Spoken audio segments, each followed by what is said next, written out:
Halo semuanya, hari ini aku akan share dari buku Mereka yang Mengabaikan, masih yang sama, buku Bishop The Howard Mills, di chapter yang kelima, yaitu 3 penyebab sikap tidak setia.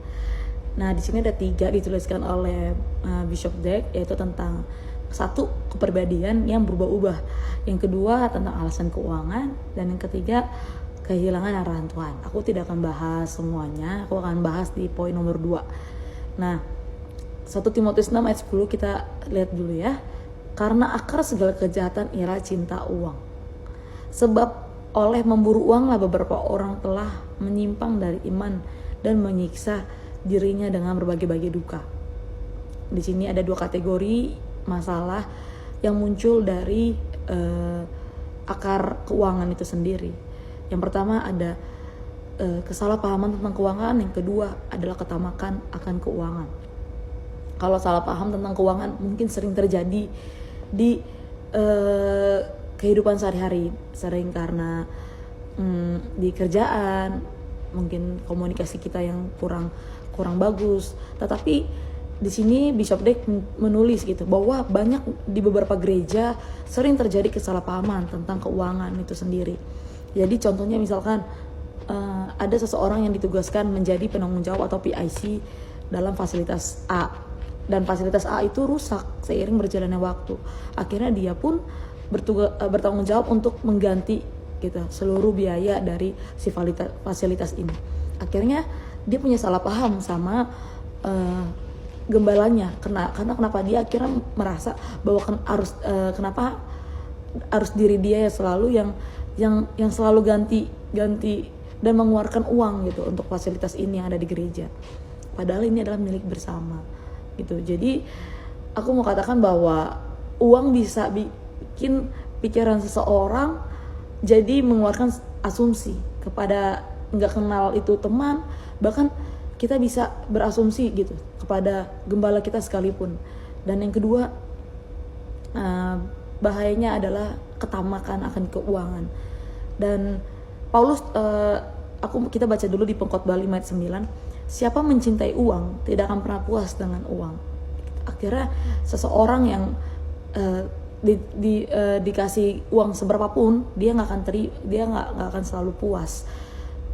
Di sini Paulus tuh bilang di buku Bishop Dake bahwa ketika kita masuk ke dalam sebuah pelayanan, janganlah kita terfokus karena kita akan mendapatkan uang dari pelayanan kita. Tetapi fokuslah untuk murni masuk ke dalam pelayanan karena memang kita mendapatkan panggilan Tuhan di hidup kita. Jadi maksudnya yang seperti apa gitu. Jadi ketika kita masuk ke dalam pelayanan, jangan kita punya double agenda. Jika kita masuk ke pelayanan A, berarti kita akan dapat uang tambahan di pelayanan tersebut. Nah, Paulus sangat-sangat melarang untuk setiap kita itu punya pikiran seperti itu. Jika memang kita gunanya untuk mencari uang tambahan atau income yang lebih, ya udah cari di luar, lebih baik nggak usah ikut pelayanan. Nah, sebegitu kerasnya Paulus mengatakan seperti itu. Jadi di sini aku mau kasih contoh-contoh di Alkitab dari Markus 11 15 sampai 17, di mana ketika Tuhan Yesus mengusir orang-orang yang mengubah gereja menjadi perdagangan. Bahkan Tuhan Yesus bilang, rumahku bukankah disebut rumah doa, tetapi kamu menjadikannya sebagai sarang penyamun. Artinya sebuah gereja tidak bisa dijadikan sebagai dua tujuan untuk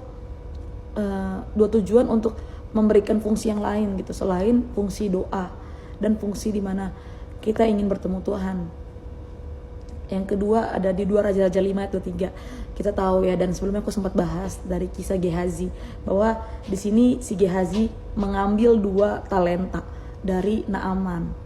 Dia mengambil 2 talenta yang dimana sebenarnya awalnya dia hanya ditawarkan 1, tetapi dengan ketamakannya dia mengambil 2 talenta itu. Dan yang ketiga, ini kita tahu ceritanya dari kecil ya, bahwa karena uanglah Yudas Iskariot rela menjual Tuhan Yesus dengan seharga 20.000 keping perak. Karena ketamakan Yudas Iskariot lah, dia gak punya pikiran yang lebih gitu, bahwa yang dia jual ini adalah juru selamat, yang dia jual ini adalah tuannya, gurunya. Tetapi karena dibutakan oleh uang, akhirnya dia menjual Tuhan Yesus dengan gampangnya kepada ahli-ahli Farisi. Akhirnya apa, saudara? Akhirnya Yudas mengakhiri hidupnya, dan iblis pun bertepuk tangan atas apa yang sudah dilakukan. So mungkin setiap kita memang punya kebutuhan masing-masing, tetapi jangan jadikan alasan keuangan itu menjadikan kita tidak setia oleh leader kita untuk dari setia atas pelayanan kita, atas gereja kita, bahkan atas gembala kita. So itu aja yang bisa aku share, biar semuanya terberkati yang mendengar, dan sama-sama kita berjuang untuk kita bisa menjadi jemaat yang setia dan menopang gembala kita bersama. Terima kasih semuanya, thank you untuk Pastor, untuk Kodun dan Koko Cici Leader semuanya.